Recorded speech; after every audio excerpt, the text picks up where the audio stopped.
บสบายดีพ่อแม่พี่น้องฝนมาอย่างหนักเลยพี่น้องมื้อนี้มาแต่เช้าฝนมื้อนี้นะพี่น้องประมาณ8 โมงกว่าเนาะพายุเข้ามือฟ้าพายุฝนเด้อพี่น้องเด้อผมน้ำไหลเต็มเบิดถนนหนทางพี่น้องน้ำไหลหลากเลยบาง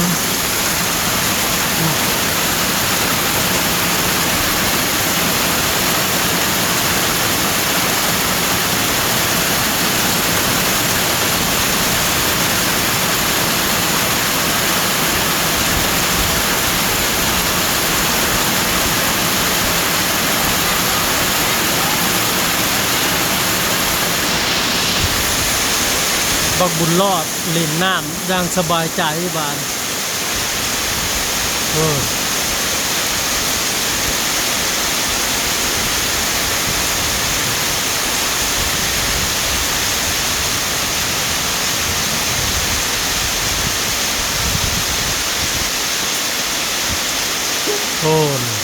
ฝนหาวฝนตกน้ำไหลหลากเลยพี่น้องเลยโอ้ยลงไหลลงนาเฮาหมดน้ำตะคองเลย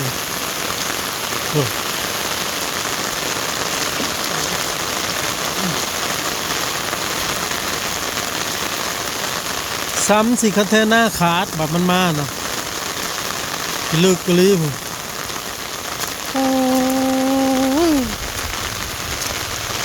ขนาดน้ำทางนั่นนี่พี่น้องน้ำตะคองนั่นนี่โอ้ขนาดน้ำห้วยน้ำห้องยังสิกว่านี้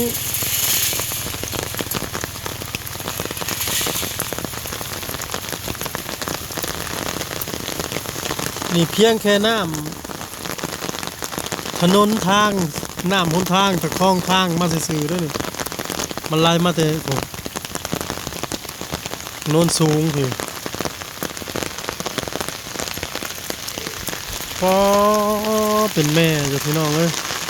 ไหลหลากทีบเลย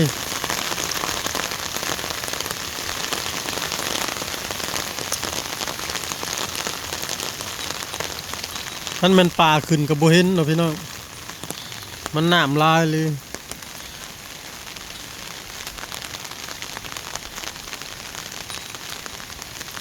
โอ้โห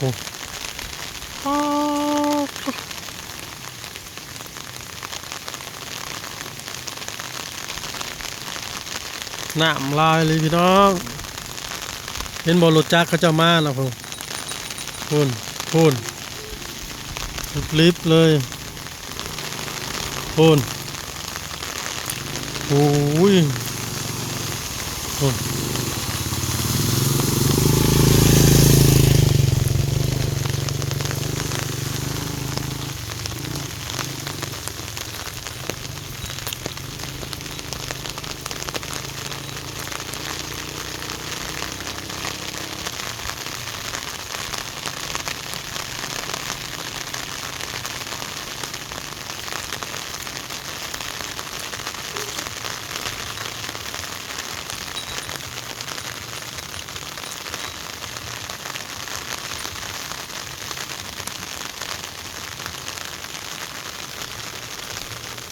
น้ำปลาไหลหลาก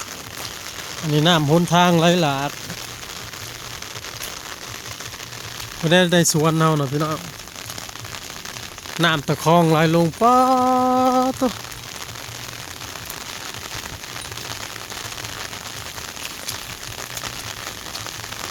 น้ำให้หน้าเต็มที่เลยบาทนี่นะ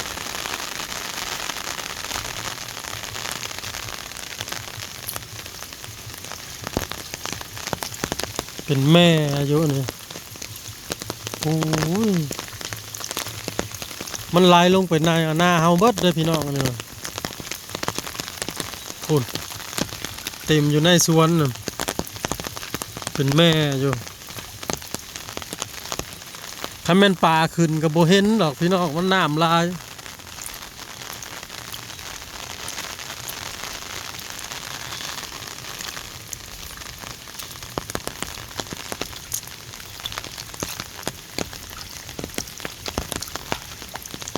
สำคัญแท้หน้าสีขาดพี่น้องเลย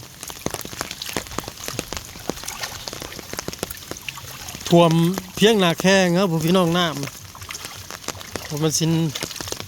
ธรรมดาได้เนาะไล่เขาให้หน้าฮัมเบิร์ดนี่ครับ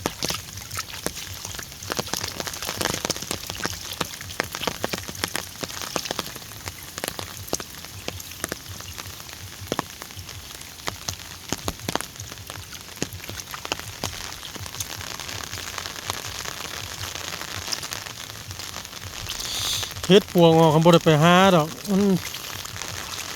ฝนตกพี่น้องโอ้ยนี่ครับผม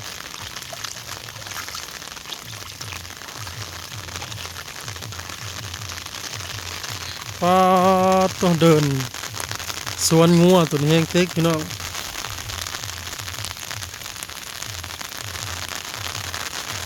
น้ำเต็มที่เลยเปล่าน้ำมันนี่น้ำมันนี่เหรอ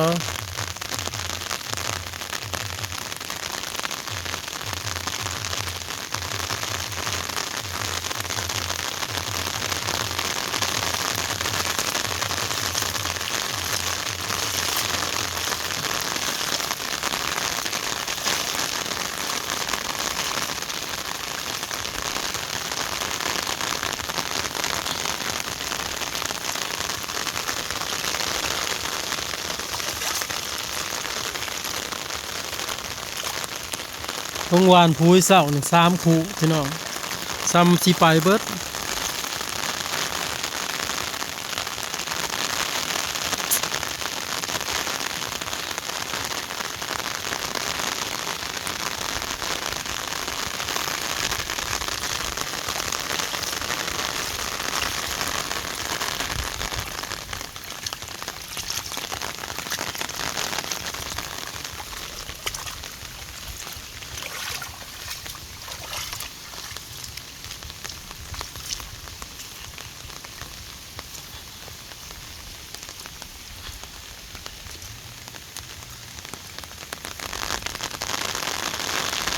เป็นแก่งอยู่น้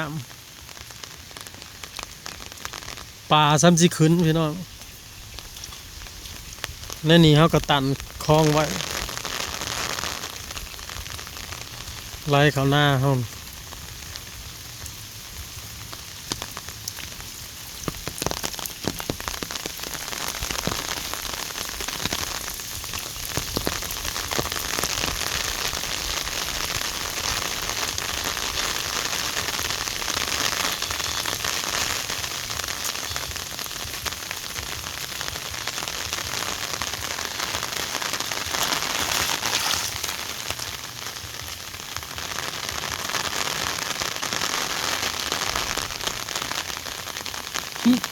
อื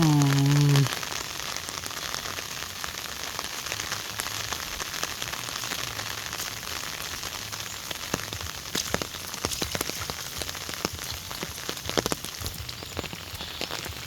มาตันไว้มันให้มันไล่ลงผูพี่น้อง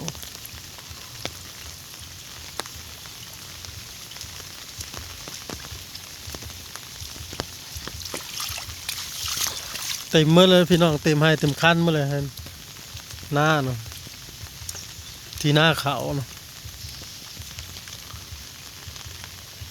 คือวันนักกะลีฝนหลุดรอบนี่เนาะแห้งกว่าสันซะแม่ยังคึมอยู่ผมนุ่งสีมาอยู่พี่น้องลุงกลมหาปะหาอัดน้ำไว้เลยผม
ก็บภาพบรรยากาศไว้เพียงสำนี้พี่น้อง